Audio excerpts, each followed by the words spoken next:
दीपा के माता पिता बहुत गरीब थे। पिता लोगों के घरों में माली का काम किया करते थे और उसकी माँ सावित्री कोठियों में खाना बनाने का काम करती थी। जो समय मिलता उसमें माँ बेटी कपड़े सिलाई करती थी। दीपा सरकारी स्कूल में 12वीं में पढ़ती थी। एक दिन, मेरी स्कूल में सब लड़कियाँ कितनी अच्छी अच्छी घड़ियाँ लगा कर आती है, मुझे भी एक घड़ी दिलवा दो ना। दीपा, तुम्हें पता तो है ना कि हमारी आमदनी इतनी नहीं है कि हम तुम्हें ऐसी चीजें खरीद कर दे सके। किसी तरह से रोटी पानी का खर्चा चल जाता है, बस यही बहुत है। माँ, हम क्यों ना कोई काम शुरू करें? काम शुरू करने के लिए भी तो एक मुश्त रकम चाहिए होती है, हमें कौन इतने पैसे देगा? माँ, हम अभी से कुछ पैसे बचाना शुरू करते हैं, 1 साल के भीतर ही हम अपना काम शुरू करेंगे। मैं सोच रही हूँ कुछ ट्यूशन कर लूँ। तुम अपनी पढ़ाई पर ध्यान दो, पढ़ लिख कर कुछ बन जाओगी तो हमारे नसीब खुल जाएंगे। माँ, पढ़ाई लिखाई तो चल रही है, फिर ट्यूशन से तो ज्ञान ही बढ़ेगा। जैसा तुम्हें ठीक लगे। ओह माँ, तुम कितनी अच्छी हो। दिया अपने स्कूल को लौट कर आती तो छोटे बच्चों को पढ़ाने चली जाती। धीरे धीरे उसको 5-6 बच्चों को पढ़ाने का काम मिल गया था। वहाँ से आकर माँ के साथ सिलाई के काम में भी मदद करती थी और रात को अपनी पढ़ाई करती। रात के खाने में माँ की मदद करती। एक दिन सावित्री जब काम से वापस आई तो कोठी से पनीर की सब्जी ले आई। माँ, ये सब्जी तो बहुत स्वादिष्ट है, किसने बनाई?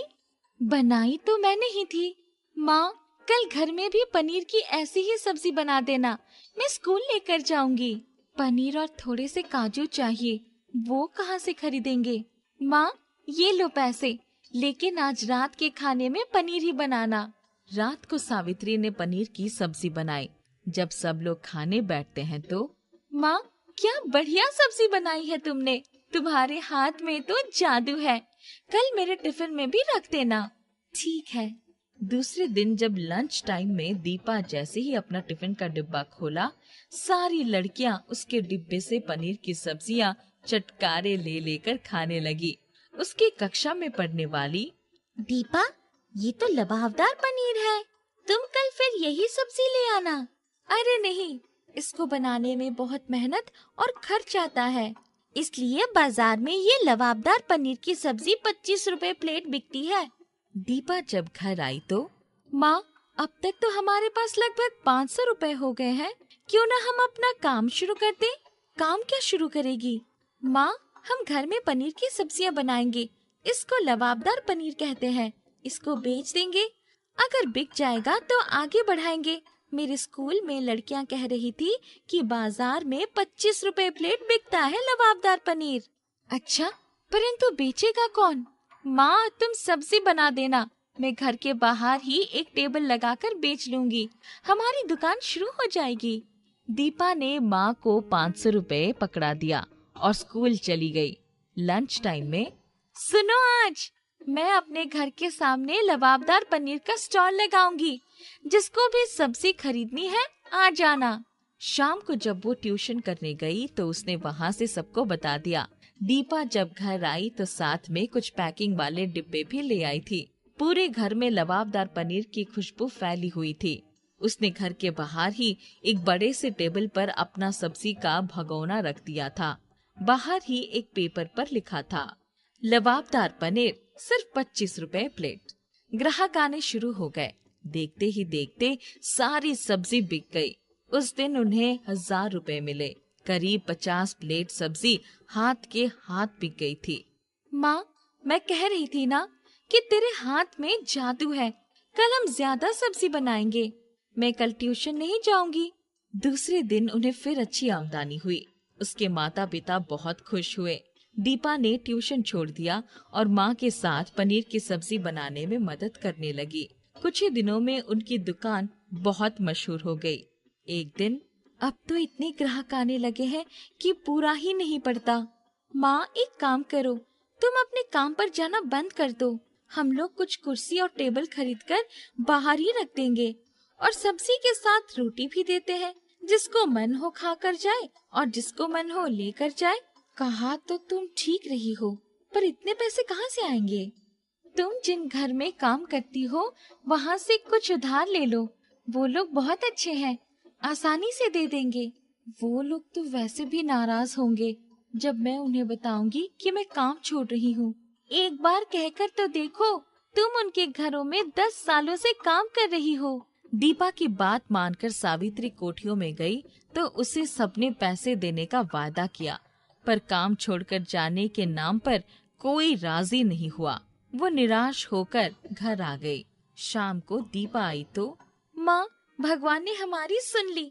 तुम्हें याद है, मैंने कुछ महीनों पहले एक परीक्षा दी थी, उसमें पास हो गई।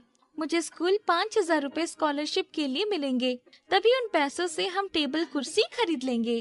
कुछ दिनों में ही उन्होंने अपने टेबल के आगे टेबल कुर्सी रखवा दी और दोनों माँ बेटी मिलकर सब्जी और रोटी बना लेती। उनकी आमदनी डबल हो गई। उनकी दुकान पर जब भी कोई गरीब आता तो उसको मुफ्त में खाना खिलाते थे। कुछ दिनों बाद ही दीपा की परीक्षाएं शुरू होने वाली थी। दीपा, अब तुम अपनी परीक्षा की तैयारी करो। मैं अपनी मदद के लिए कुछ दिनों के लिए एक लड़का रख लेती हूँ। विनय पढ़ा लिखा और समझदार है। मैं जहाँ काम करती हूँ वहीं पर एक कमरा में रहकर पढ़ाई करता है।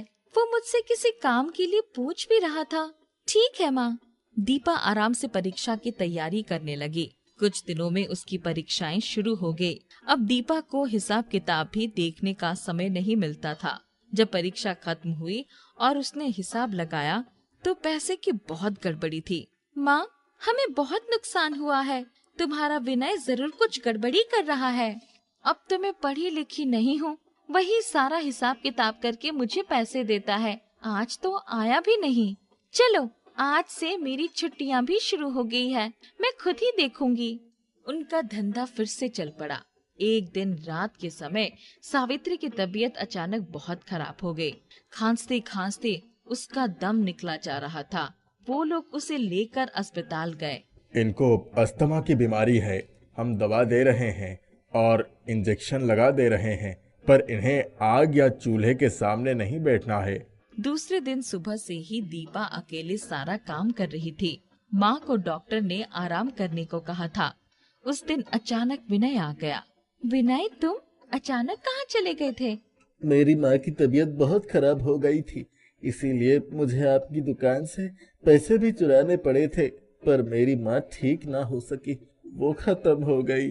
इतना कहकर विनय रोने लगा। अच्छा, तुम रो मत।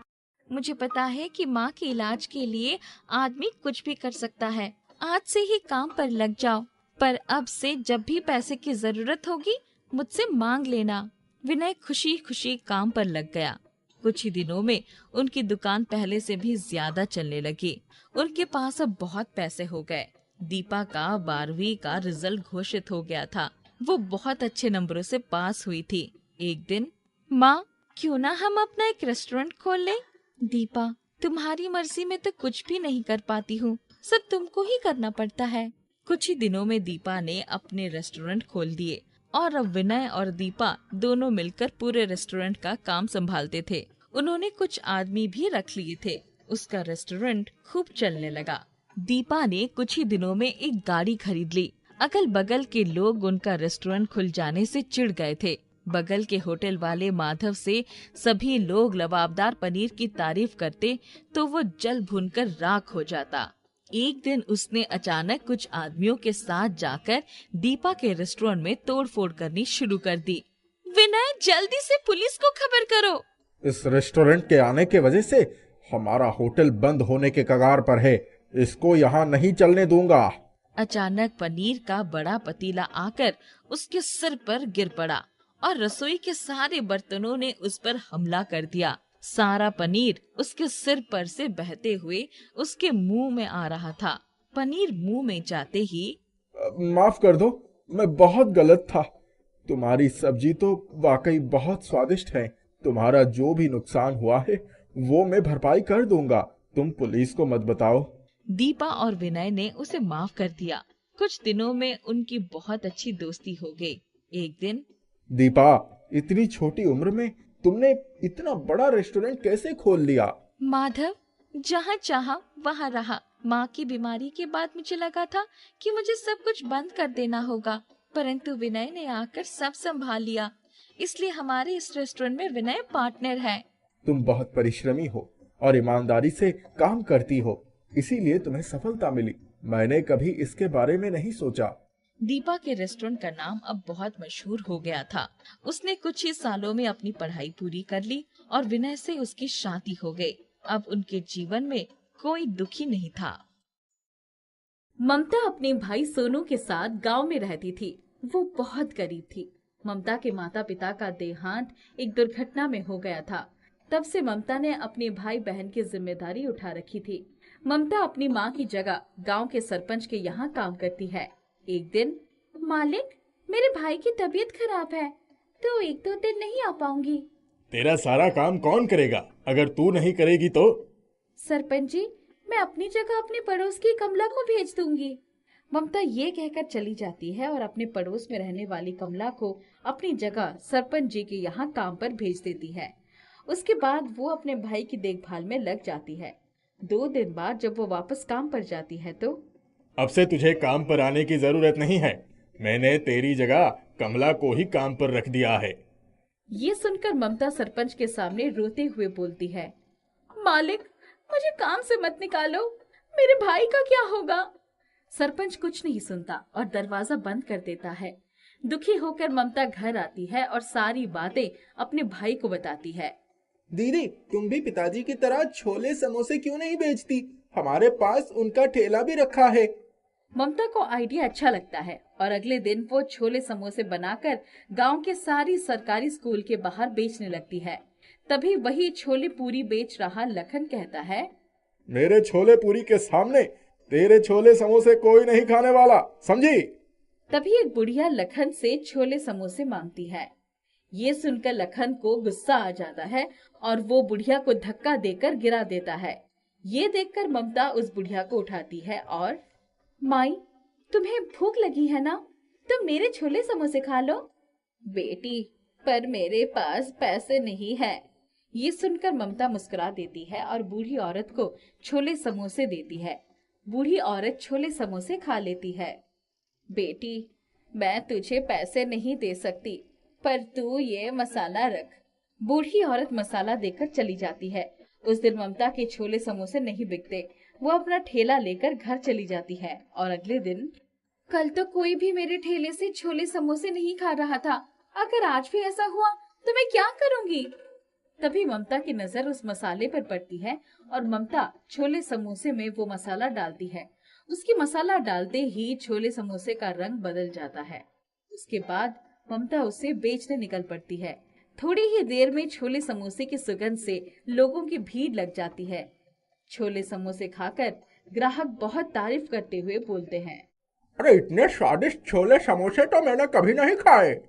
अरे, तुम्हारे हाथों में तो जादू है। ममता के सारे छोले समोसे बिक जाते हैं।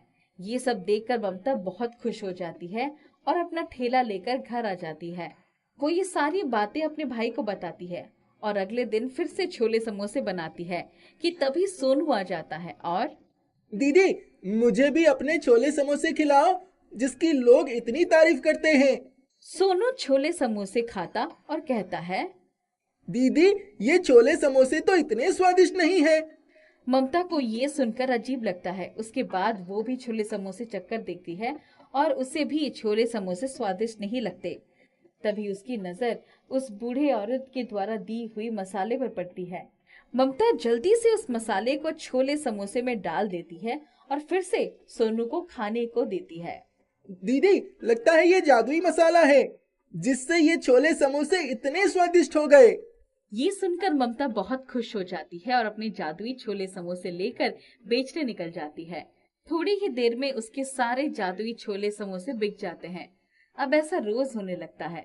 धीरे धीरे ममता की आर्थिक हालत ठीक होने लगती है। अब वो छोले समोसे की दुकान कर लेती है। ममता अपनी दुकान का नाम जादुई छोले समोसे रखती है।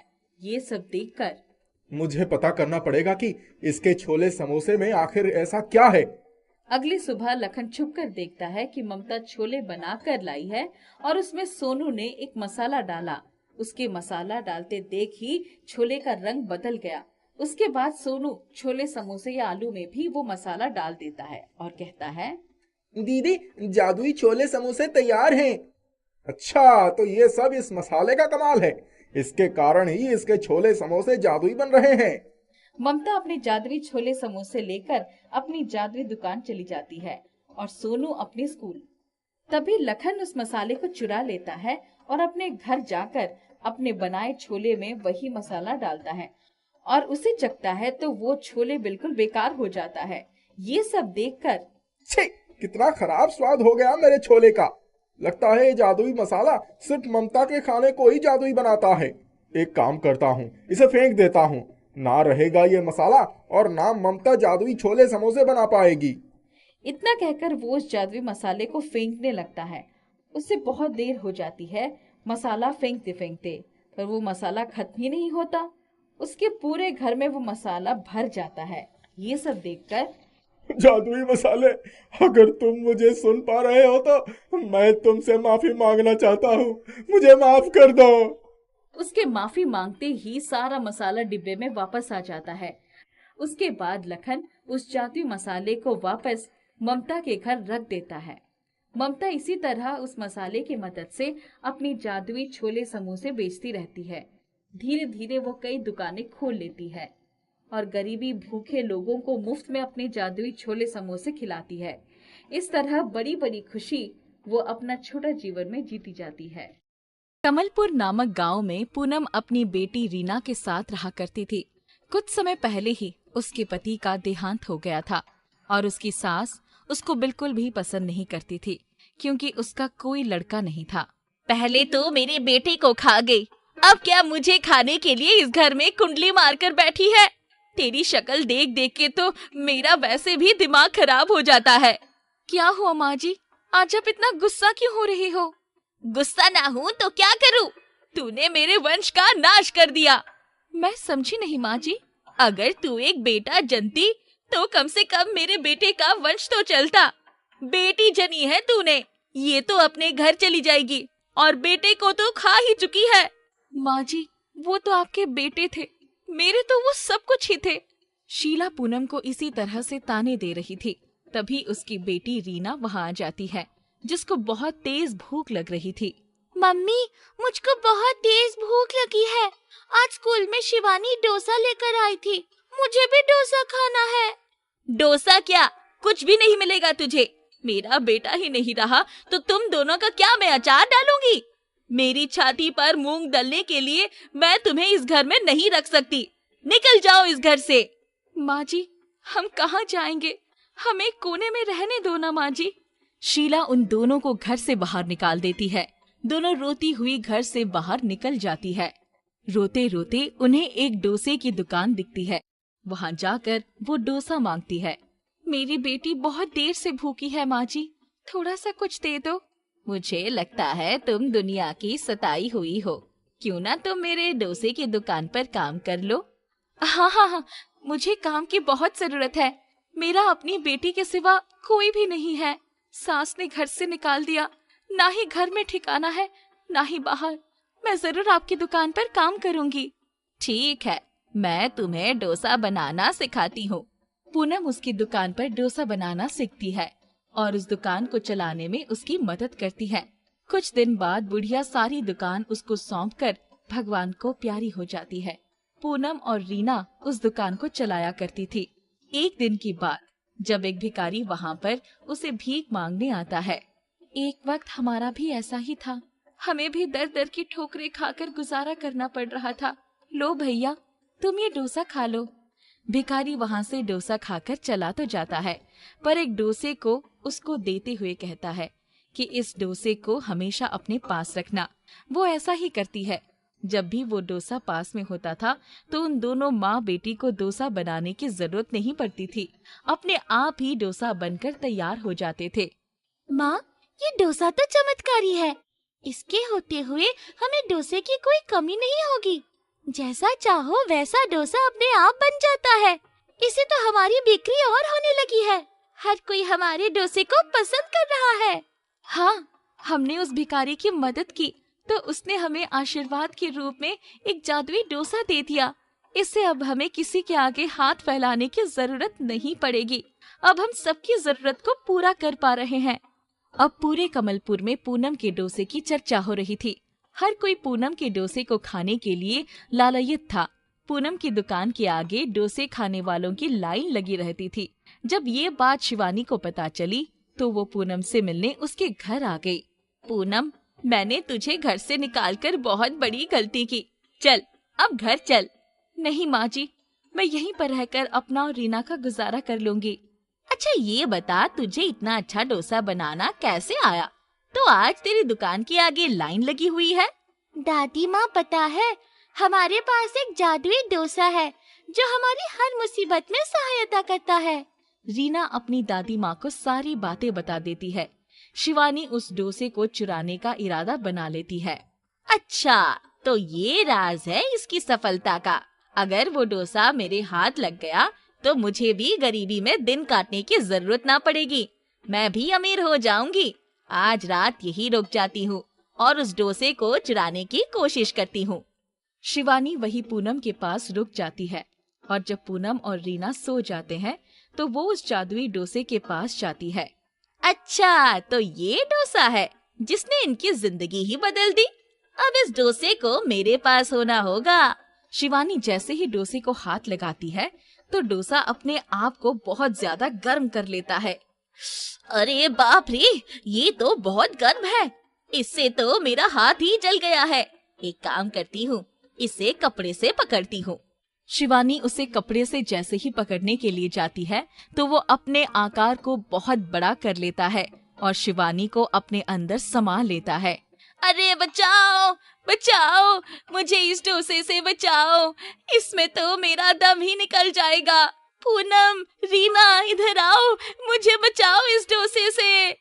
आवाज सुनकर पूनम और रीना भागी भागी आती है और शिवानी की ऐसी हालत देखकर सब कुछ समझ जाती है।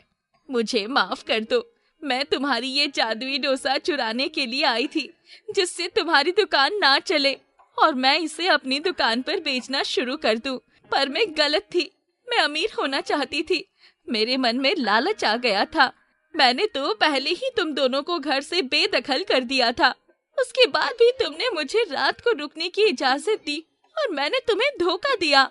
डोसे, तुम मेरी माँ जी को छोड़ दो। इन्होंने लालच में आकर ऐसा किया है। ये अब ऐसा नहीं करेंगी। कृपा करके इन्हें माफ कर दो। डोसा शिवानी को अपने अंदर से आजाद कर देता है। शिवानी वहाँ से सिर पर पैर रखकर भाग जाती है और पीछे मुड़कर नहीं देखती। इस डोसे ने हमें सब कुछ दिया और हमेशा हमारे साथ ही रहेगा, तो क्यों ना हम इसकी मदद से लोगों की मदद करें। जो लोग दाने दाने के लिए मोहताज रहते हैं, क्यों ना हम इस डोसे से उन लोगों का पेट भरें। माँ, आप बिल्कुल सही कह रही हो। जिस तरह से एक बार हमें खाने की जरूरत थी और हमें किसी ने खाना नहीं दिया था, इसी तरह से ऐसे किसी की जिंदगी में दिन न आए। पूनम और रीना रोज डोसे का भंडारा करके लोगों की मदद करने लगे। एक यामिनी नाम की बूढ़ी महिला अपने बहू, बेटे और पोते के साथ रहती थी। बूढ़ी होने की वजह से उससे कोई काम नहीं हो पाता था, जिस वजह से यामिनी की बहू उसे बिल्कुल पसंद नहीं करती थी और उसे बहुत कड़वी कड़वी बातें सुनाती थी। यामिनी की बहू चाहती थी कि यामिनी घर छोड़कर वृद्धाश्रम चली जाए और वहीं रहे। यामिनी का बेटा मंजीत भी अपनी पत्नी का ही साथ देता था। एक दिन यामिनी छत पर बैठी धूप सेक रही थी। कपड़े डालने यामिनी की बहू वहां आती है और यामिनी को देखकर ताने मारती है।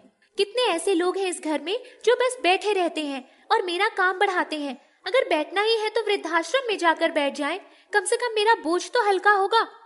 इतना कहकर वह नीचे चली जाती है। यामिनी यह सब सुनकर बहुत दुखी होती है। रात के वक्त जब सभी भोजन पर बैठते हैं, तब यामिनी की बहू कहती है, देखिए जी, इनकी वजह से मुझे बहुत समस्या होती है। इनका सारा काम मुझे करना पड़ता है, आप कुछ कीजिए। क्यों माँ, आप अपना काम खुद क्यों नहीं कर लेती हो? इसके पास बहुत काम होता है, इतना परेशान करने की कोई जरूरत नहीं है। कुछ कहता नहीं हूँ तो तुम और भी ज्यादा अपना मनमानी करती रहती हो। नहीं बेटा नहीं, मैं क्यों बहू से कोई काम करवाऊंगी? खुद के सारे काम मैं खुद करती हूँ। मैं क्यों अपना काम बहू से करवाऊंगी? हाँ, मैं तो गलत हूँ, झूठी भी बना दो मुझे। बस करो आप ये सब, मुझे बहुत काम है, मैं जाता हूँ। यामिनी के पोते बंटी को यह सब पसंद नहीं था। वह अपनी दादी से बहुत प्यार करता था। जब उसके मम्मी पापा दादी को सुनाते थे तो उसे बहुत बुरा लगता था। यामिनी के बेटे और बहू दोनों ही काम पर जाया करते थे। एक दिन जब दोनों काम पर चले गए तब बंटी यामिनी के पास आता है और कहता है, दादी, मैं आपके लिए कुछ लेकर आया हूँ, आंखें बंद करो।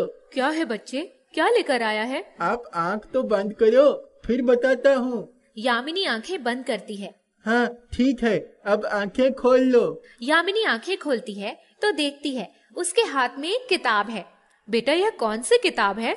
दादी, इसमें कई प्रकार के व्यंजन बनाने की विधि दी गई है।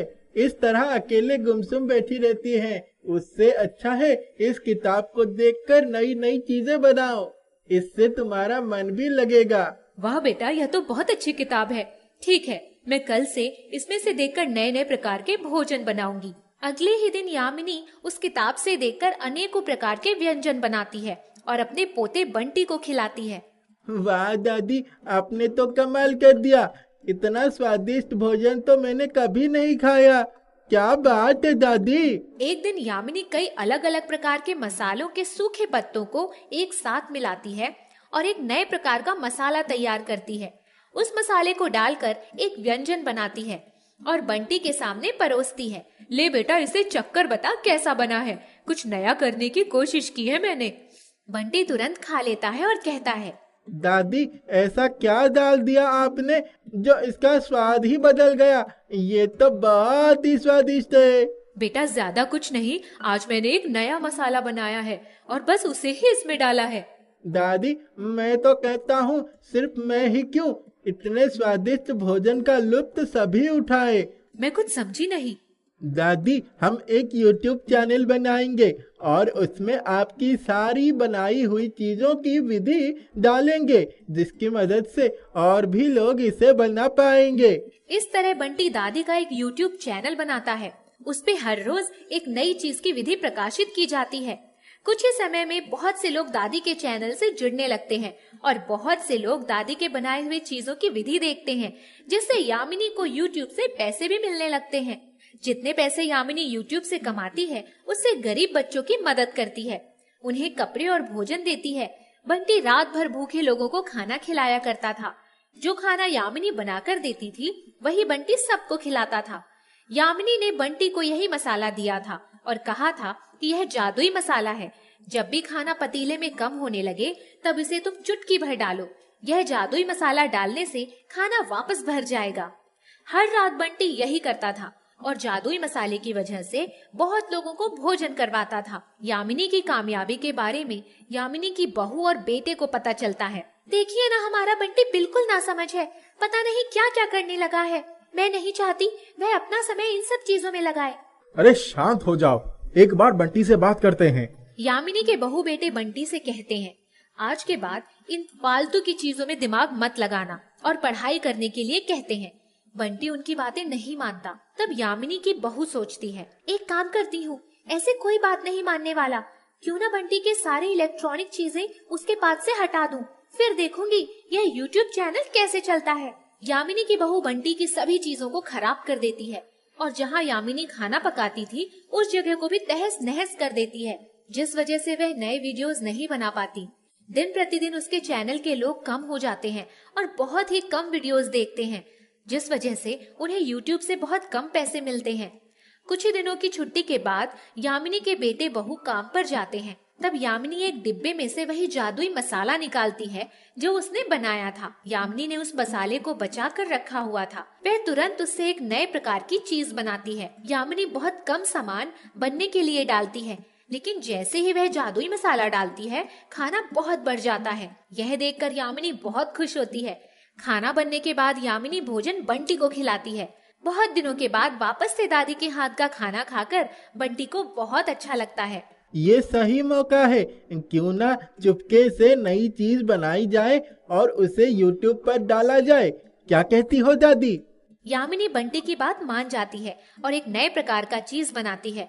उसमें वह जादुई मसाला डालती है। खाना वापस से बढ़ जाता है। एक व्यंजन की विधि बंटी चुपके से YouTube पे डाल देता है। यह वीडियो बहुत जल्दी करोड़ों लोगों तक पहुंच जाता है और वायरल हो जाता है। यामिनी और बंटी बहुत खुश होते हैं और जितने भी खाने बने थे सभी को लेकर बंटी बाहर जाता है और भूखे लोगों को खाना खिलाता है और उनकी दुआएं लेता है। बंटी दादी के YouTube वीडियोस बनाने के लिए एक कमरा किराए पर ले लेता है और जब भी उन्हें कुछ नया बनाकर YouTube पर डालना होता है वह वहीं जाकर वीडियो शूट करते हैं। कई बड़े बड़े लोग यामिनी से मिलने आने लगते हैं। यामिनी बहुत प्रसिद्ध हो जाती है। यह देखकर उसके बेटे और बहू का चेहरा उतर जाता है और वह हिम्मत करके यामिनी को कुछ नहीं सुना पाते हैं।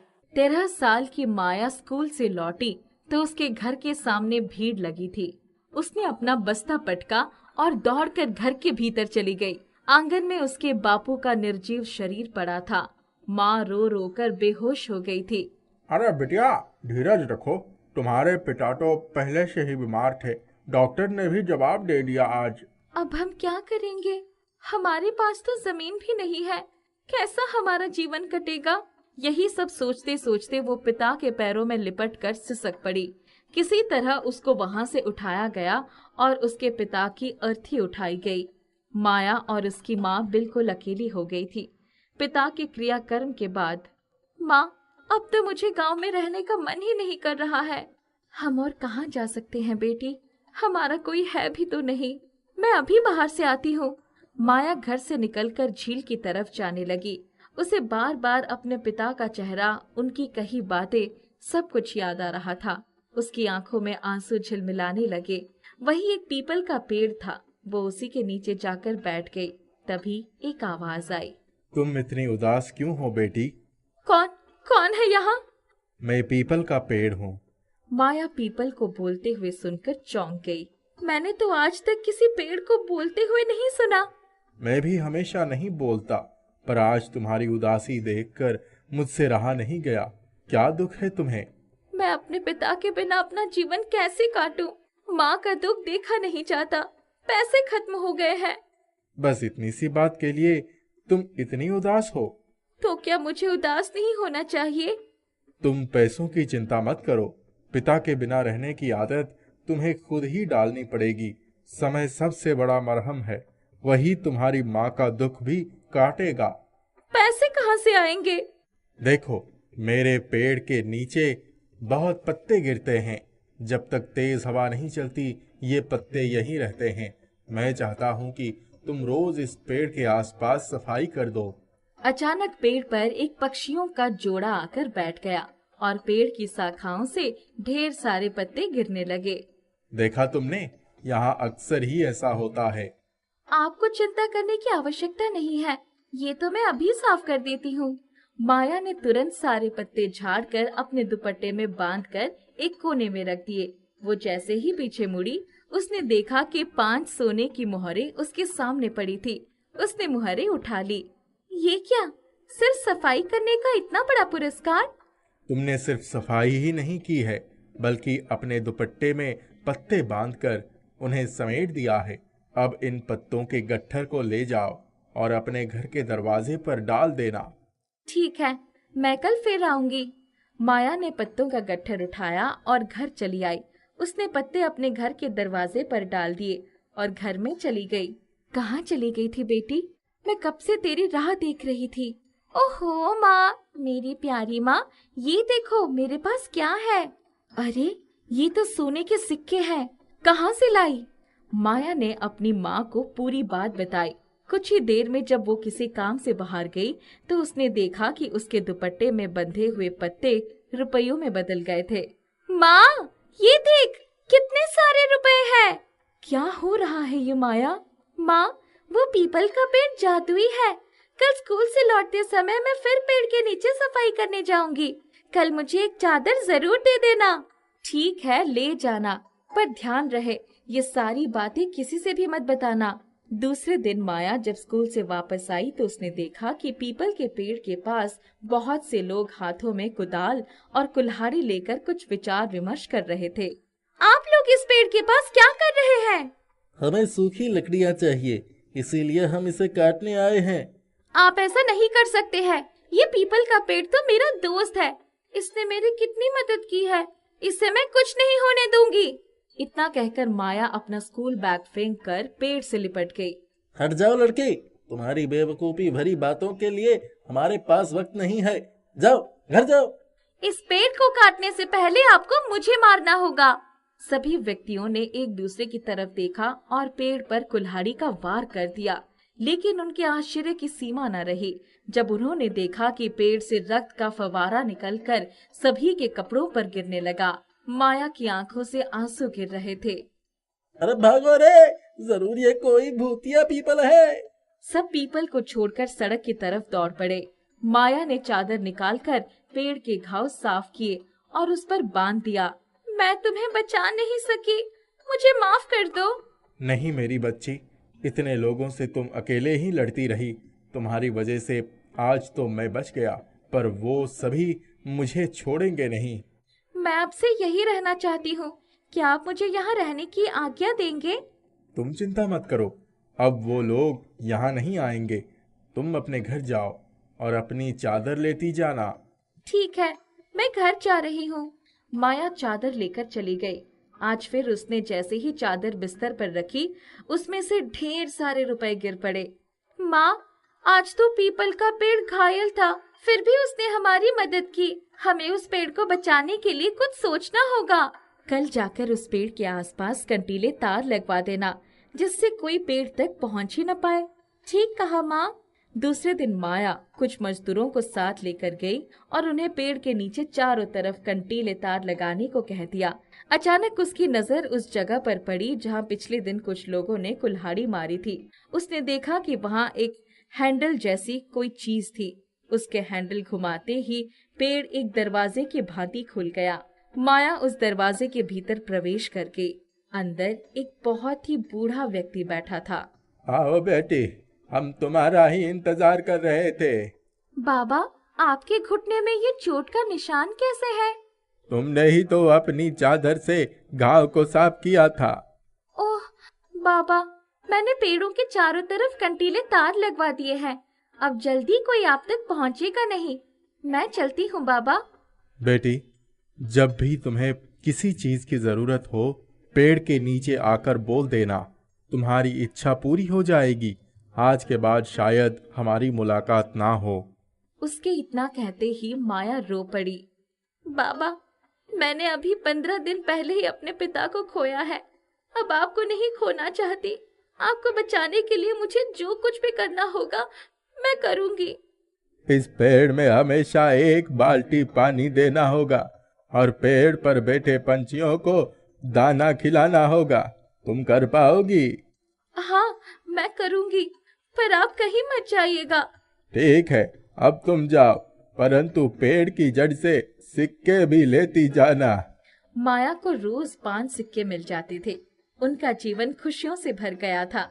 कुछ ही दिन बीते थे कि उसकी बुआ बिंदु अपने बच्चों के साथ आ गई, जो स्वभाव से बहुत जालिम थी। उनसे किसी की खुशी देखी नहीं जाती थी। माया कहाँ गई थी? मैं कब से तेरी राह देख रही थी। जरा अच्छी से चाय पिलाना। माया ने बुआ को चाय दी और माँ के काम में हाथ बटाने लगी। माया, तेरी बुआ तो हमेशा के लिए रहने आई है। इनसे कैसे छुटकारा पाएंगे? हमारा तो जीना ही मुश्किल कर देंगी। माँ, मुझे तो रोज पीपल के नीचे जाकर पक्षियों को दाना खिलाना है और पेड़ को पानी देना होगा, इसलिए मैं थोड़ा सुबह जल्दी निकलूंगी। तुम ही संभालना उनको। बुआ को आए हुए 10 दिन बीत गए थे। एक दिन, ये माया रोज सुबह कहाँ चली जाती है? जरा जाकर देखती हूँ। बुआ उसके पीछे पीछे गई तो देखा कि वो पीपल के नीचे पक्षियों को दाना खिला रही थी। उसके बाद पेड़ के नीचे बैठकर किसी से बातें कर रही थी। तू किसके साथ बात कर रही है माया? बुआ, आप घर जाओ, मैं स्कूल से वापस आकर सब कुछ बताती हूँ। बुआ गुस्से में पैर पटकती हुई घर गई। भाभी, ओ भाभी, कहाँ हो तुम? तुम यहाँ आराम फरमाती रहो, वहाँ तुम्हारी बेटी गुल खिला रही है। मैंने सोचा था आकर यही रहूंगी, पर तुम्हारी बेटी के चाल चलन देखकर मैं जा रही हूँ। घर से रोज सुबह बहाने से जाती है और पीपल के नीचे पता नहीं किसके साथ बातें करती है। मेरे बच्चे उसके साथ रहे तो बिगड़ जाएंगे। माया की माँ कुछ न बोली, चुपचाप अपना काम करती रही। शाम को माया आई तो उसने बुआ को सारी बात बताई, पर बुआ ने उसकी एक न सुनी और रूठ कर अपने घर चली गई। उन दोनों को बुआ से छुटकारा मिल गया था। जादुई पीपल ने उनके जीवन के सारे कष्ट खत्म कर दिए थे। कष्ट